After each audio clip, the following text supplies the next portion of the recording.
മഹാദേവ, പാർവതി മാതാവ് നമ്മെ ശപിച്ചതിനാൽ നമ്മുടെ ജീവിതം നിരർത്ഥകമായിരിക്കുകയാണ്. ഇത്തരത്തിലുള്ള ജീവിതത്തിന് അന്ത്യമാണ് ഉചിതം. ദയവ് ചെയ്ത് നമ്മുടെ മുക്തിക്കുള്ള മാർഗം നിർദ്ദേശിച്ചാലും. അങ്ങേക്ക് സ്വന്തം തെറ്റുകളെക്കുറിച്ച് അവബോധമുണ്ടായി എന്ന് അങ്ങയുടെ പശ്ചാത്താപത്തിൽ നിന്നും സ്പഷ്ടമാവുന്നു. നമുക്കങ്ങയെ പാർവതിയുടെ ശാപത്തിൽ നിന്നും മോചിപ്പിക്കുവാൻ സാധിക്കുന്നു. എന്നാൽ അങ്ങേക്ക് പുതിയ ഉദ്ദേശം പ്രദാനം ചെയ്തുകൊണ്ട് അങ്ങയുടെ ജീവിതത്തെ തീർച്ചയായും അർത്ഥപൂർണമാക്കുവാൻ കഴിയുന്നതാണ്. ഇപ്രകാരം പാർവതി അങ്ങേക്ക് നൽകിയ ശാപത്തിന്റെ തീവ്രതയുടെ ദുഷ്പ്രഭാവവും കുറയുന്നതാണ്.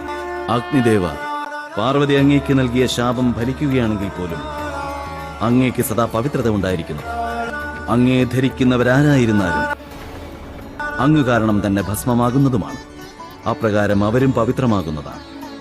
ഇന്നു മുതൽ അങ്ങ് ഈ പ്രപഞ്ചത്തിൽ പാവകൻ എന്ന നാമത്തിലും അറിയപ്പെടുന്നതാണ് അഗ്നിദേവ്.